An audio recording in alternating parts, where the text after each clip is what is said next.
Hi there guys, welcome to another Trains of 2017 video. Today's just a real quick one really. I'll do another longer one after this video.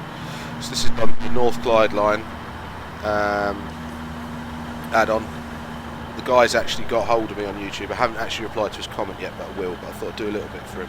So this is the 156 run up to Oban and Fort William, but you only go as far as dalmuir. So hello and welcome to the West Highland Line. Today you'll be taking a pair of Class 156s, although to begin with it'll only be as far as dalmuir. Enjoy the non-stop run. So I've already opened the doors.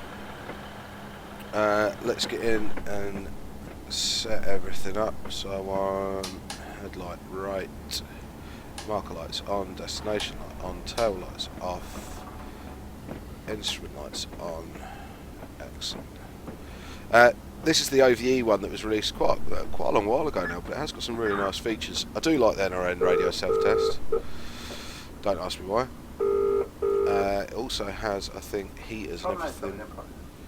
Hello, message from 156 NRN radio, over. You can even isolate the auxiliary heater. Thanks for that. So I think that's for the cabin, not the driving cab, but the rest. Passenger saloon, sorry. I do have working instructions for the 156, but I don't actually have driving instructions for it.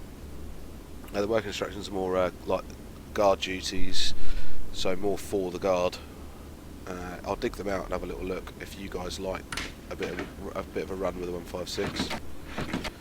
Considering its age, it's a really well-made bit of kit. I mean, OVE I don't think has done much since this, the 50 and the 57, I think it was, are the two that they did.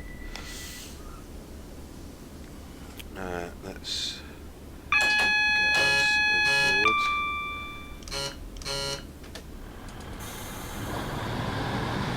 Get going.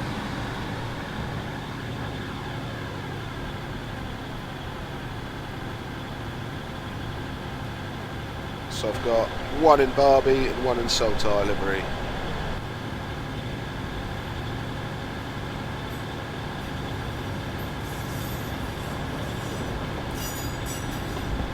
So as it's quick, I'll just give you a bit of class information stuff, not so much on the route, because I can do some more of that for you as and when.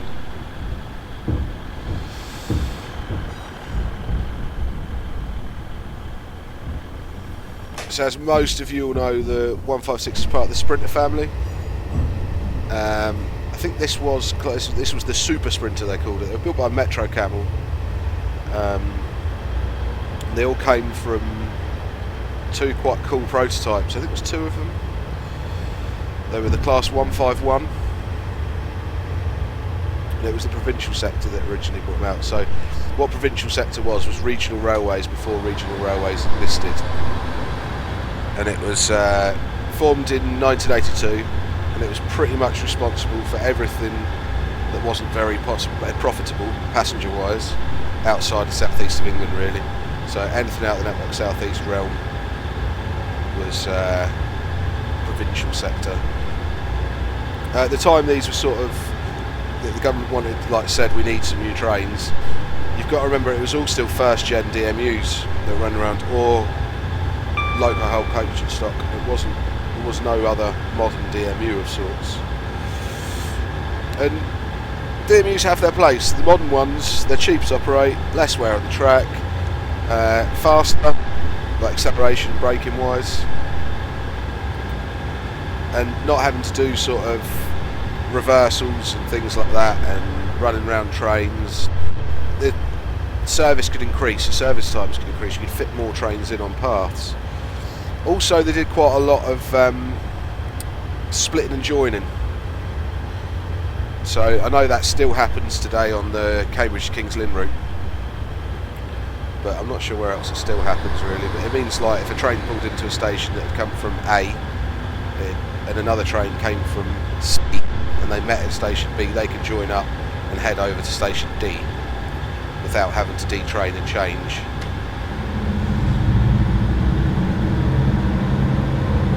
Which is the same with the EMUs that did that as well, and it's the Kings Lynn trains that do it that I know of now.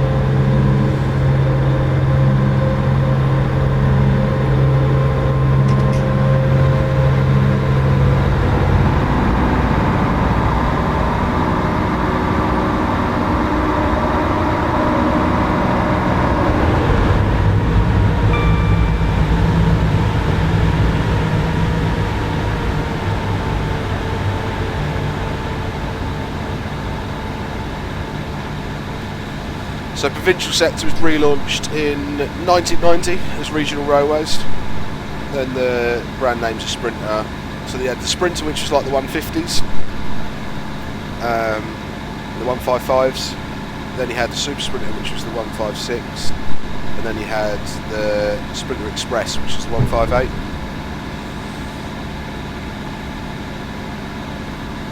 They started building the 156s in 1987, and I think they were all done by about 1990.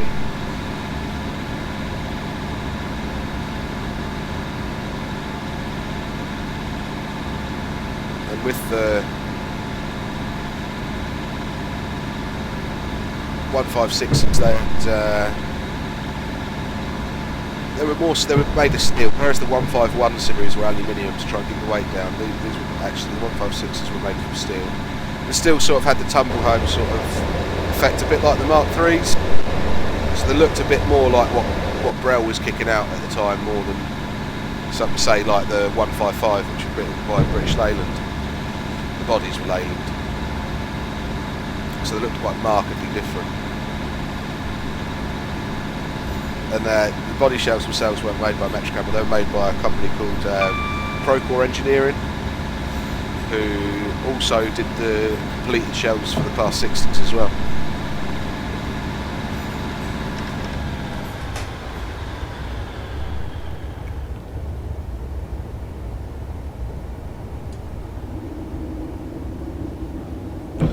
And the really cool thing about 156 is if you ever sit in a 156 seat, some of the original ones, you can kind of tell the original ones, you can feel it. When you get in, they've got a very square back. I think quite a lot of the ScotRail ones still have the original seat. I'm not sure about the Saltire ones, because I'm not sure if they were modified or not afterwards, but the interiors were actually done by Aston Martin.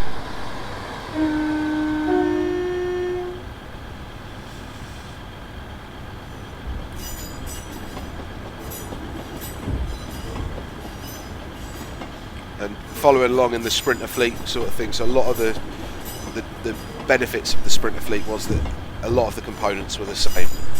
So it's the same Cummins engine, the same Voith transmission, the same final drive, same bogies. Oh, a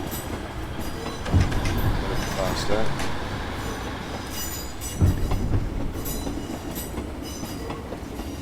Doesn't help that I'm trying to read to make sure I'm correct in what I'm saying and try and drive.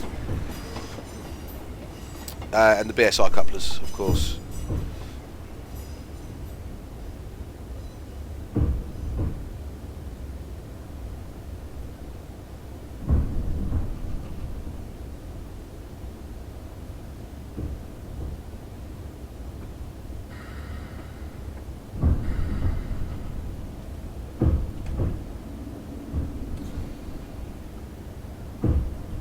What we got coming? 158.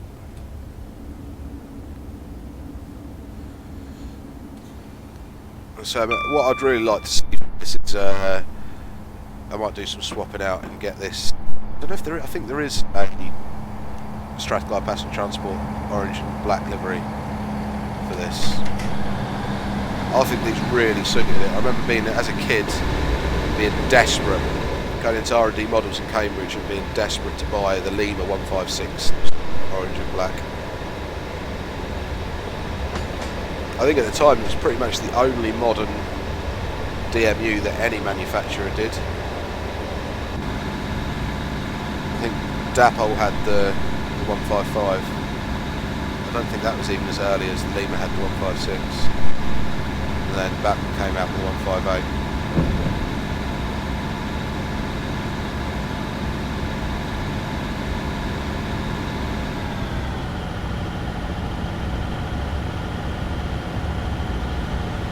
I mean, cab buys, they're not too bad. I have actually had a little cab ride in one out of Stranraer quite a few years ago, and as much as they're a bit noisy, a bit drafty, it was alright.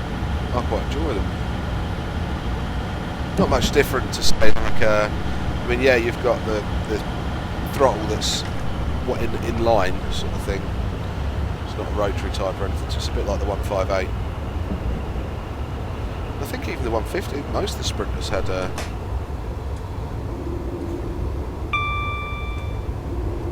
power handle like that. It's functional. It's functional. This has actually got the retap equipment up here, and I'd really like to see that work, so I could do it up on the West Island line. I don't know. I think it'd be no scripter, and I think it'd involve a lot of fiddling about with the scripts. Talking of the interior, I don't know if this has got an interior view. It has. There we go. Relatively limited view, but yeah.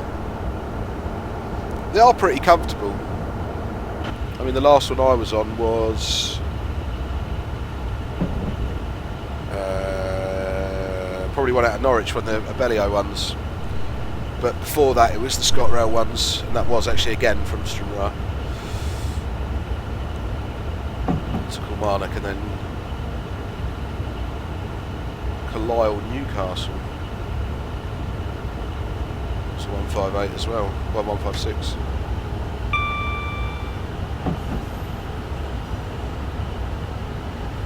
They're still very well used.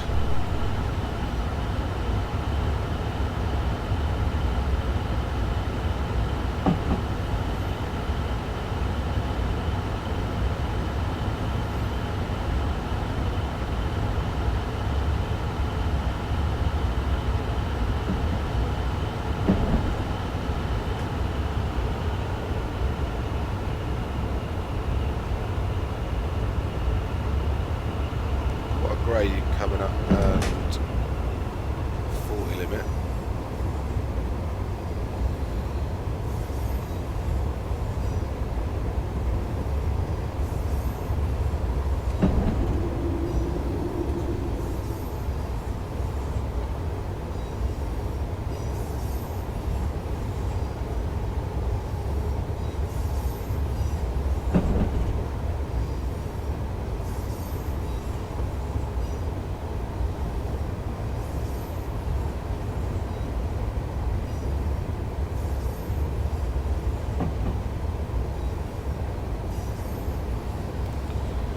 So just reading here that Norwich was actually the first depot where they were launched from.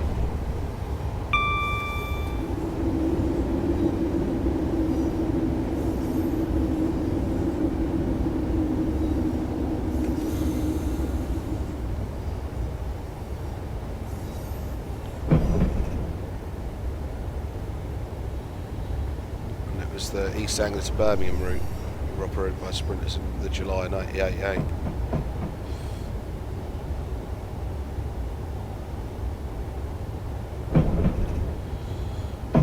And in Scotland, the units directly replaced the local haul trains on the Glasgow, Stranraer and Carlisle Vidon Frees route, which is the one I'd just done, and the West Highland lines in 1989, which I'm sure people will have a moan about because everybody loved to see a 37.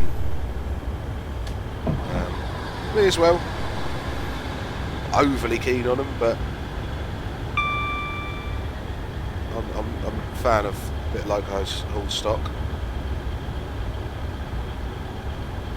There's a funny bit here. In 1989, a viaduct collapsed at Inverness and it isolated the line north, and 5 sprinters were moved by lorry to work the far north line from the April of 89.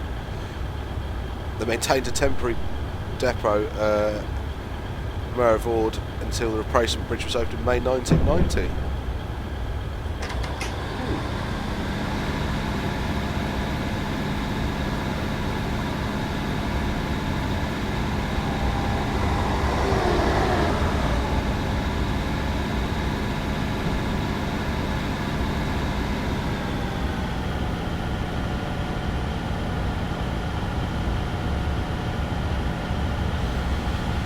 There's also a bit here saying that in December 1998 the Leyland built 155s that were based at Cardiff were temporarily withdrawn from passenger service, and Class 156 recently delivered units to Scottish depots were drafted in as replacements. From January 89, new units were delivered direct to Cardiff, allowing early units to return to Scotland. So the 155s were withdrawn in 88. Now, some of you may know better than I do, but I'm pretty sure it was something to do with their doors. And then basically they decided not to bother with them being 2-car units and converted them quite a few of them into, well, most of them actually, into 153s. It was only the West Yorkshire Passenger Transport Executive ones that I think stayed as 155s. And Strathclyde Passenger Transport Executive funded 14 units to do the Queen Street, Cumbernauld, Glasgow Central, East Kilbride, Barhead and Kilmarnock. And they're in the orange and black livery. And they came in service in August 89. Then it goes on to say about the Braille Express units being delayed. So that was the 158s. You hear a lot of conflicting stories about 158s. I personally quite like them. I remember them being super duper cool when I was a kid. They looked ultra modern in the early 90s with their payphone in the vestibule and tinted smoked glass windows.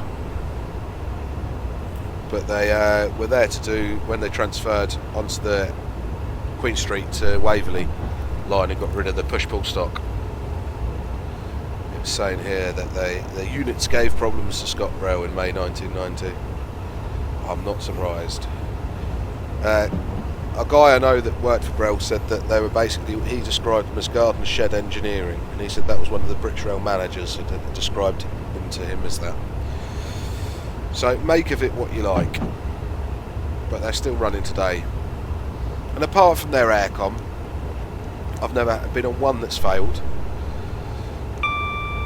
The aircon was cack because they used the units were originally designed with CFC gas, as far as I'm aware, and of course that got banned just after they were launched, or as they were being launched, so of course you couldn't regas them.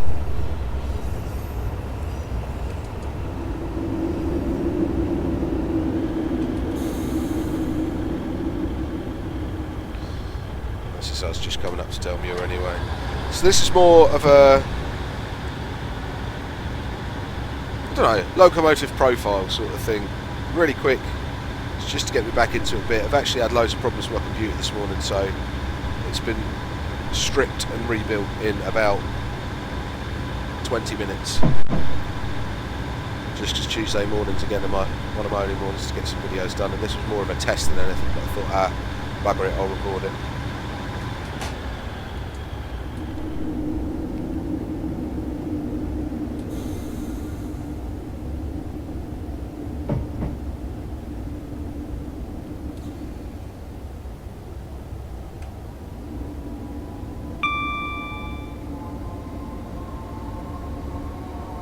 Three, two, one.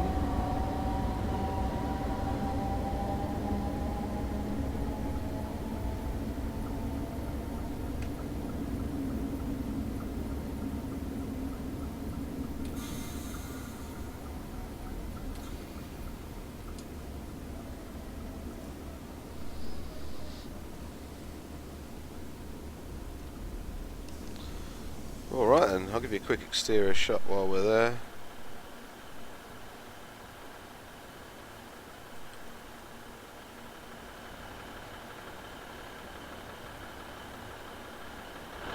And there's a Saltire. I think the Saltire livery really suits them as well.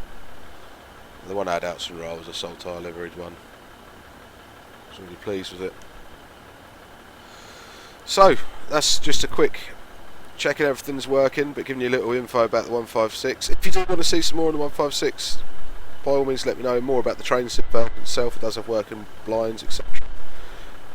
I can do. I might do a West Highland line run with them. So, let me know what you think. I'm happy to oblige. And to the lovely creator of this route, I will get back to you. Definitely. I might do another North Clyde Lines scenario next, actually. I'm actually hoping to be back up in Glasgow at Christmas, around Christmas time. Go up and see my dad for a couple of days, so fingers crossed I'll get on a train.